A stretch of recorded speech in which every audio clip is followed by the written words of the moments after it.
Welcome back everyone to another episode of For Mother Matron. God, I'm so sorry it's taking me such a long time to play this game. So in the previous episode, Lizzy ended up saving Rich from being killed by those monster things. However, as Lizzy and Pux and Rich all ran away, what happened is Rich fell off a cliff inside of a tunnel.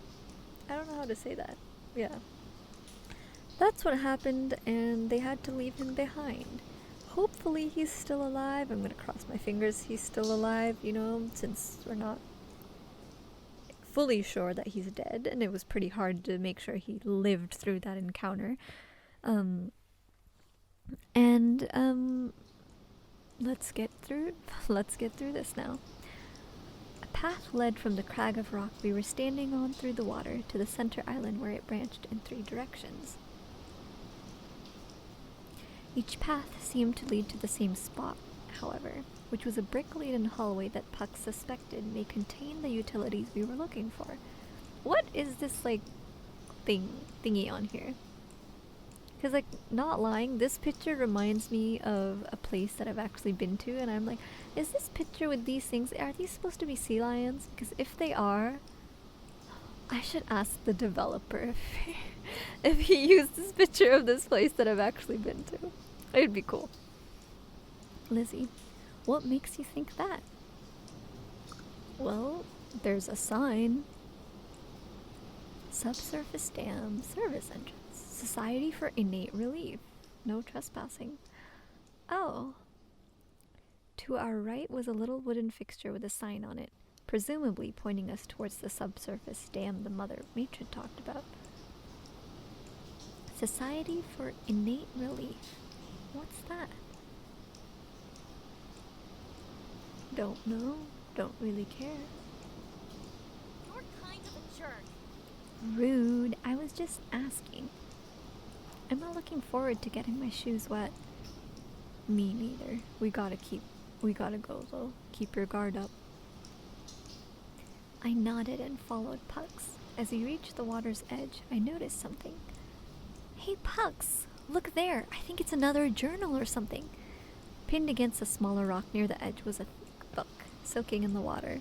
The binding was miraculously still intact, though many pages seemed to have drifted off or broken down completely. Why should I care? Well, we could learn more about this place like with the journal we found earlier. It's a waste of time. The last one we found wasn't useful. It's not. Maybe this one will be different and tell us something useful about this place. Ugh, fine.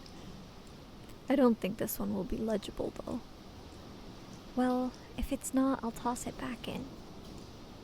I picked up the wet book and let it drain a little. I carefully opened it, thumbing through the pages gently and carefully. The pages desperately wished to fall apart right in my fingers. After some pulling and peeling of damp pages, I found one with text that wasn't a complete smudge. It read as follows. One must embark on the muting. The procedure can only be performed once, but it is by far the most intense and reliable way to hear her words. You must procure several materials. Oh, whoops, I forgot. I needed to do my silly voice.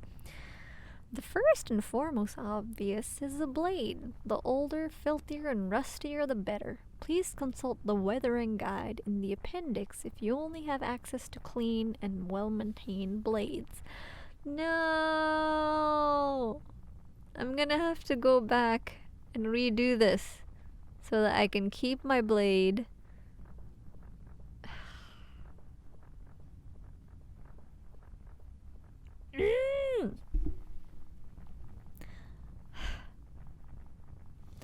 Second is a source of heat, such as a box of matches, a lighter, or a stove.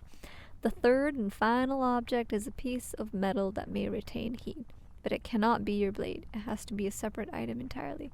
A metal ruler A metal bar, perhaps even a fire poker will work. So your crowbar, source of heat, and the weathering guide. The blade! I'm sorry! The readability began to degrade beyond that, and so some words and even entire sentences were missing. Hold on 1 second, I'll be back. Okay, I'm back. So, the readability began to degrade beyond that, and so some words and even entire sentences were missing. Once prepared, need assistance from a comrade as resistive tendencies. May also need to be restrained so you do not harm whoever is assisting you. After being properly restrained, use one hand to stretch the tongue taut, a cloth, or keep grip. Using the blade, sawing motion to do not stop. Retreat will disappoint her immensely. I had to stop reading at that point. Pux. What did it say? I don't want to think about what it said. I wish I didn't read it. We should get going. I started walking ahead into the water. What? It was your idea. Yeah, well, it was a bad one. You're in danger. Another voice telling us that we're in danger. Again? Oh no! Then, right on cue, a blobby mound of meat with a gaping hole filled with teeth at its base leapt towards me from the water. Whoop! I shoved the creature away. It was coming at me no matter what, and with the water weighing down my legs, there's no way I'd get away fast enough. I shoved it away with both hands. It felt like I had smacked a deflated basketball that was made of skin. The beast was flung back and landed in the water with a splash. Before I could even get my thoughts in order, I heard Pux shout from behind. Ah! Fuck! One of them has my fucking leg! I turned to find Pux with a similar pink mass sticking off his leg. The water turned increasingly red as Pux struggled. Pux! I'm coming right over! The water tried its hardest to pull me away with its white foamy claws as I sloshed my way to Pux. Acid burned in my legs and muscle pains ached in my abdomen. I had to get to Pux. I couldn't lose another friend. I refused to let that happen again. Finally, I reached him. The blobby beast was biting down hard on Pux's lower leg. Blood was jetting out everywhere. If I didn't get it off of him, he'd have his leg ripped off and eaten. I racked my brain. What could I do? I struck the creature. I took Pux's baseball bat, which was fortunately resting against a nearby stone. Take this! The creature snarled and gurgled loudly. Its small eyes grew furious and intense. Ah!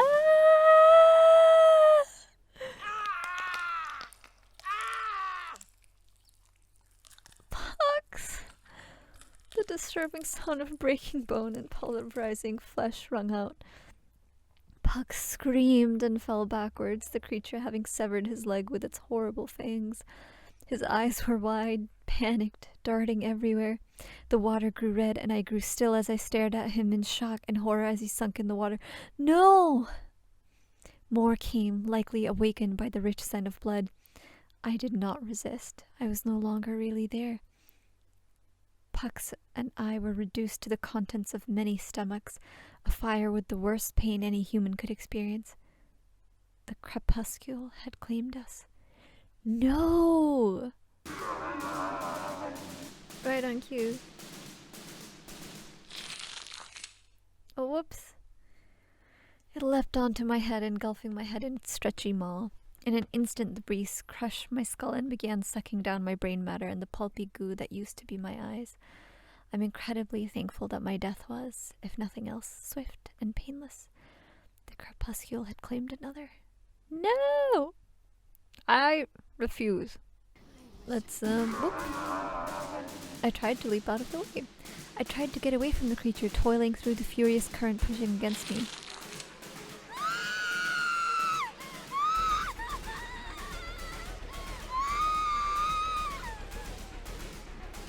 Oh, Lizzy. My leg was firmly lodged inside the moth's pink, bulbous terror, its large fangs burying themselves deep within my calf. The pain was teeth-clenchingly excruciating.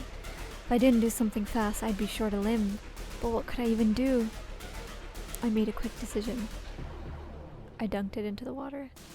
I don't know what gave me the idea, but given that the creature seemed to like to hide in water, I wondered if putting it underwater might encourage it to let go. Maybe the creature would assume it successfully killed its prey. Or perhaps I just really did not want to get my hands anywhere near the creature's maw. Still, I'm unsure. I pushed my leg and by extension the creature under the water. Bubbles gurgled and sputtered rapidly. Please let go, please let go, please let go. The bubbles stopped. I felt the grip of the creature's maw loosening. It let go. I quickly stumbled backwards, my breath rapid and my heart pounding out of my chest. Fortunately, while there was still some pain, the creature did not manage to do too much damage. I felt like I could still move okay. Before I could even get my thoughts in order, I heard Pux shout from behind. Ah, fuck, one of them has my fucking leg. I turned to find Pux with a similar pink mass sticking off his leg. The water turned increasingly red. Pux! The water tried its hardest to pull me away with its white foamy claws as I sloshed my way to Pux. Acid burned in my legs and muscle pains ached in my abdomen. I had to get to Pux. I couldn't lose another friend. I refused to let that happen again. Finally, I reached him. The blobby beast was biting down hard on Pux's lower leg. Blood was jetting out everywhere. If I didn't get it off him, he'd have his leg ripped off and eaten. I racked my brain. What could I do? Screw it, let's go straight for it. Come on! Alright, right behind you. With every ounce of our strength, we pushed and strode and clambered our way through the torrent of water. They're gaining on us. I'm going as fast as I can. Do you got any ideas? There's no way we're gonna make it. There's so much distance left. He was right. The water was too strong for us. What to do? Wait! In my pocket, that gross meat. Maybe they'd eat that instead. I had no idea, but it was the only idea I had. Pux, duck! His eyes widened before he crouched low. Chew on this! With all the force I could, I threw the gross, slimy morsel of meat back across the water. The splash echoed through the room as I watched the approaching horde of hungry monstrosities. Da-da-da. They were starting to turn back. Holy shit, I think that worked. Fuck yeah! I keep forgetting his voice. Let's fucking book it. We scrambled and slipped through the river, happy to not hear the increasingly loud orchestra of splashes that was dogging us earlier. The sounds of chase behind us died off. We miraculously managed to survive. I really hate it down here. Ditto. We're really close though. I think what we're looking for will be just down this way. Hopefully that sign was accurate. We continued down the corridor. After the tunnel we went through earlier, it was nice to be in one that was fully lit. Well, lit enough that I could see where I was walking anyway.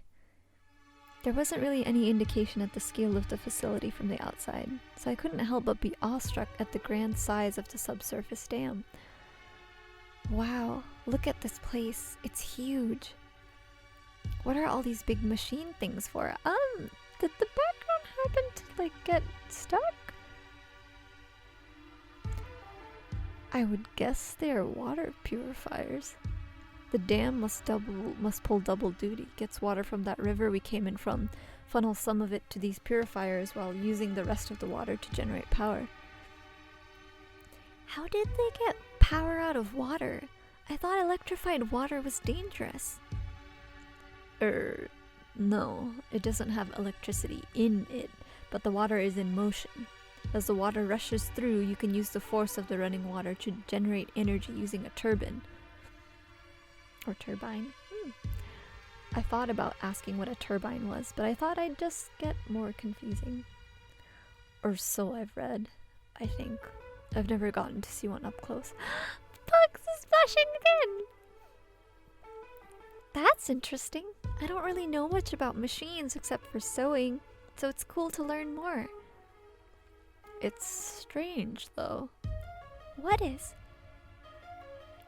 Nothing. I might just be imagining things. Let's look around for anything that looks broken. We're here to make sure everything's in working order. Be careful, though. We don't know what's here. Will do. We spent a while looking around the room. Pux tried looking inside the purifiers while I looked around their exteriors for any obvious damage. Dot-dot-dots, dot-dot-dots. A lot of this stuff is all rusty, but nothing looks broken. Did you find anything yourself? No, but that can't be right. Huh? Well, these purifiers have filters, right? The filters are supposed to take all the crud out of the water that we can't consume. As filters get used, they get full of shit and get clogged, so for a water filter being used often, you need to regularly replace the filters. Okay, so we need to replace the filters? But that's the thing. The filters are clean. They're dry. That's weird. What does that mean? That means they aren't being used at all. The Mother Matron told us that this place was where we got water and power, but how can that be if the place has never been used? You're right. That's really strange. Why would she send us down here then? Pux's face turned dark. The only possibility that makes any sense to me is that the whole thing was a ruse. Huh? The Mother Matron lied. Again. She didn't send us down here to fix anything. Lizzy, I think she sent us here to die. What? I fucking knew it. I fucking knew we couldn't trust that fucking lying piece of shit. Why would she want us dead? Who fucking knows? Maybe she knew I was pissed at her for Wallace and Rocco and wanted me out of the picture. Maybe she's thinning the herd because we're running out of resources, or maybe she's just fucking evil. Take your pick. Another terrible noise. This time one that both unsettled and annoyed in equal measure. Third time's the charm, I suppose. I'm gonna save here. Third time's the charm, I suppose. Oh no, oh frick no. Shit, there's tons of them. We gotta move now. But where can we run? Pux scanned the room quickly. Up there. Up there. There's a room up above those stairs. Come on. Pux sped up a rusty metal set of stairs that led to a room up above with a door. We ran in quickly and shut the door behind us. Pux threw himself at the door, using his whole body to keep it shut against a swarm of flapping monsters behind us. Shit. What do we do? See if there's another way out. Hurry! I scrambled around the room, checking every nook and cranny possible. There had to be something. A vent, another door, a hole in the wall, something. That was what I hoped in the deepest chasm of my heart. Or chasm? Chasm? Alas, there was no way out. Pux, I don't think there's a way out. Are you fucking kidding me? I looked. That's the only way out. What are we gonna do? I don't know. Was this it? Was this how we were finally going to go? Eaten alive by a swarm of fucking disgusting flesh birds? Then, something unexpected happened. What was that? There it was again. Pux, do you feel that? What?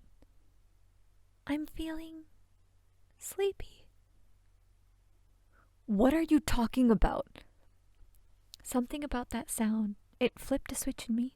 I suddenly felt extremely exhausted. My eyes struggled to stay open. Pux. Liz! He shouted for me. It didn't matter. I fell unconscious right on the spot.